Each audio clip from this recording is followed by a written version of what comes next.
नमस्कार दोस्तों, इजराइल के अंदर सब कुछ बर्बाद कर दिया गया है। गाजा जैसा हाल हो गया है। ईरान ने रात भर तबाही मचाई। इजराइल के अंदर भारी तबाही के बाद प्रधानमंत्री बेंजामिन नेतन्याहू हाथ जोड़कर मांगने लगे। एक बार फिर ईरान ने अपना जलवा दिखा दिया है। ईरान के सबसे ताकतवर ड्रोन और बैलिस्टिक मिसाइलों ने इजराइल के अंदर ऐसा हमला किया कि नेतन्याहू को गाजा की याद आ गई। जी हां, गाजा को बेंजामिन नेतन्याहू ने बर्बाद कर दिया था। आज वैसा ही हाल ईरान ने इजराइल का कर दिया है। ईरान ने इतने सटीक और शक्तिशाली हमले किए कि नेतन्याहू को गाजा की याद आ गई। नेतन्याहू भी एक पल को सोचने लगे कि यह क्या हो गया, क्योंकि वे यह नहीं जानते थे कि जब ईरान हमला करेगा तो उसके पास ऐसी मिसाइलें हैं जो इजराइल की एयर डिफेंस को चीरते हुए अंदर घुसकर भारी तबाही मचा सकती है। ईरान अब बदला लेना शुरू कर चुका है। उसने इजराइल को घुटनों पर लाने की कोशिश शुरू कर दी है।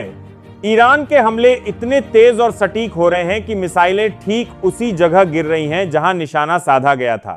यही नहीं, अब धीरे धीरे खाड़ी के देशों का भरोसा डोनाल्ड ट्रंप पर से उठ गया है।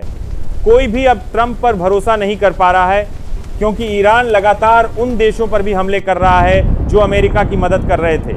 यही वजह है कि कई देशों का भरोसा अमेरिका पर से उठ गया है और लोग इस जंग का जिम्मेदार डोनाल्ड ट्रंप को बता रहे हैं। बेंजामिन नेतन्याहू और डोनाल्ड ट्रंप की मिलीजुली योजना पूरी तरह फेल हो चुकी है। ईरान को बर्बाद करने का जो प्लान बनाया गया था वह सफल नहीं हो पाया। सबसे ज्यादा जंग का जिम्मेदार लोग ट्रंप को ही बता रहे हैं।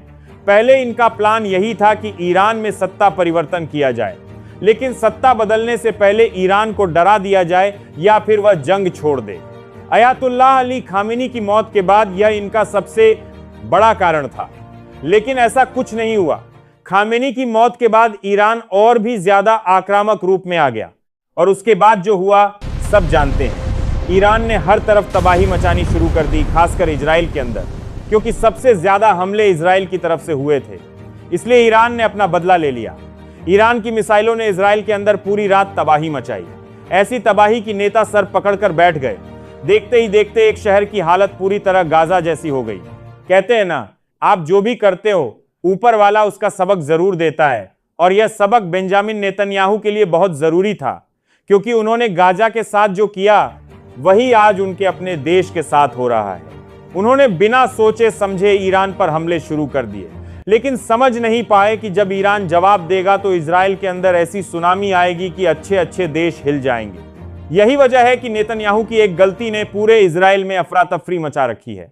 इजराइल के लोग खुद जंग के खिलाफ खड़े होते नजर आ रहे हैं। सब लोग नेतन्याहू के खिलाफ नारेबाजी कर रहे हैं, क्योंकि नेतन्याहू के सत्ता में आने के बाद से लगातार इजराइल पर हमले हो रहे हैं। लोग कह रहे हैं कि वे जानबूझकर दूसरे देशों को निशाना बनाते हैं, फिर वह देश भी इजराइल पर हमला कर देते हैं।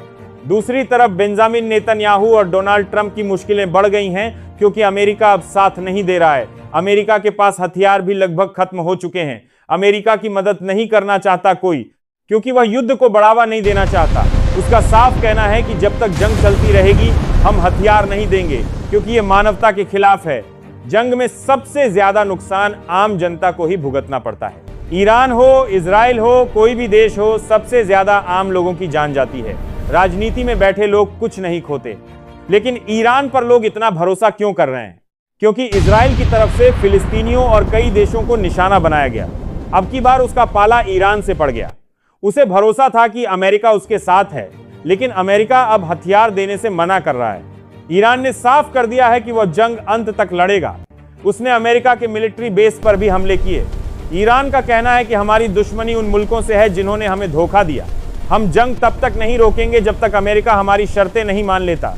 दोस्तों, ईरान के हमलों से इजराइल में अफरा तफरी मची हुई है। ईरान सिर्फ अपनी ताकत नहीं दिखा रहा, बल्कि यह साबित कर रहा है कि वह अपने लोगों के लिए लड़ रहा है। उसका साफ संदेश है, हम जंग को अंत तक लड़ेंगे। मतलब साफ है कि ईरान की यह ताकत अपने आप में बहुत कुछ बता रही है।